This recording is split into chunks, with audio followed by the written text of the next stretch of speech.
Shalom dan selamat tahun baru 2024. Bersama saya Pendeta Risa Abraham dalam ringkasan pelajaran Sekolah Sabat 5 menit. Di pelajaran yang pertama di tahun 2024 ini kita belajar tentang kitab Mazmur. Dan di pelajaran yang pertama di triwulan yang pertama ini kita belajar tentang bagaimana membaca kitab Mazmur.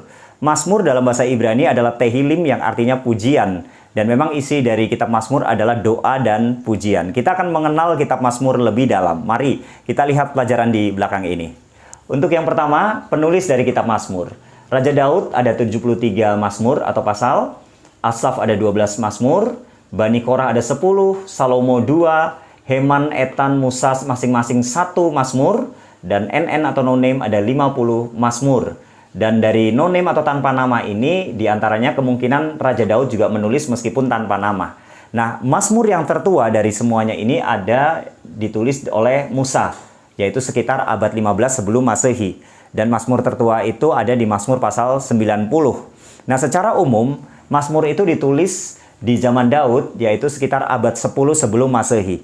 Dan itu berangsur-angsur terus sampai akhirnya terkumpul 150 pasal, itu sampai abad yang kelima sebelum Masehi, itu dikumpulkan pada zaman Ezra, sehingga lengkap Mazmur sampai 150 pasal atau 150 Mazmur.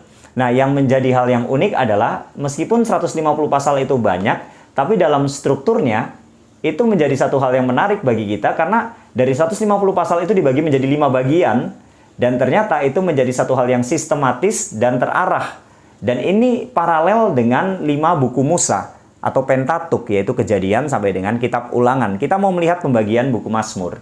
Pasal 1 sampai 41 memiliki tema manusia dan penciptaan, itu paralel dengan Kitab Kejadian.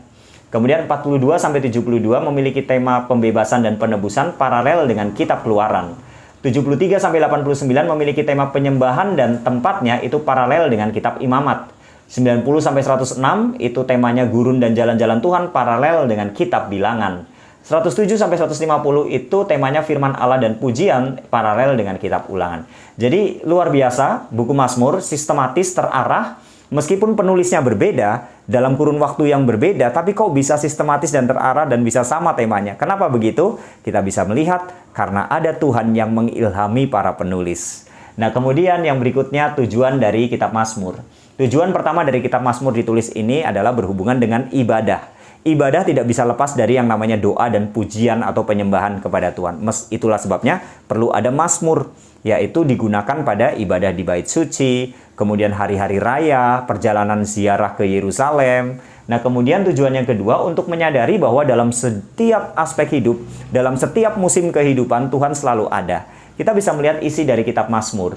Yang pertama, nyanyian pujian kepada Tuhan.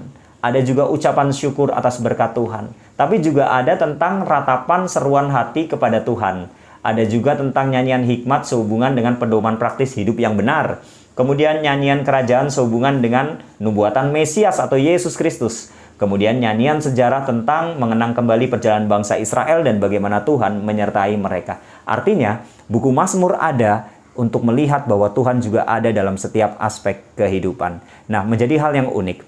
Mazmur ini menjadi pusat di dalam Alkitab. Pusat dari buku Mazmur adalah Tuhan Yesus sendiri. Tapi Mazmur ini juga menjadi pusat di dalam Alkitab. Kenapa? Ada 1189 pasal di dalam Alkitab. Kalau kita bagi 2, maka 594,5 dan 594,5. Maka itu jatuh pasalnya di tengah-tengah Alkitab adalah Mazmur pasal 118. Dan ayat yang menjadi tengah-tengah di sana adalah ayat yang ke-8. Nah, ini pusat ayat di dalam Alkitab yang ada senternya atau di center atau di tengah-tengah. Yang isinya lebih baik berlindung pada Tuhan daripada percaya pada manusia. Artinya, pusat dari Alkitab yaitu buku Mazmur berbicara tentang berlindunglah pada Tuhan. Andalkan Tuhan. Tuhan harus menjadi yang terutama dalam hidup. Mempelajari kitab Mazmur sungguh luar biasa. Karena kita bisa melihat bahwa apa yang dialami di masa yang lalu, ribuan tahun yang lalu, yang ditulis dalam buku Mazmur itu masih relevan dalam hidup kita sampai saat ini. Itulah sebabnya maka ketika kita mengalami persoalan hidup, ketika kita jauh dari Tuhan, ketika ada kekosongan di dalam hati, mari membaca kitab Mazmur akan memberikan kekuatan kepada kita. Inilah ringkasan pelajaran Sekolah Sabat sepanjang minggu ini. Tuhan memberkati.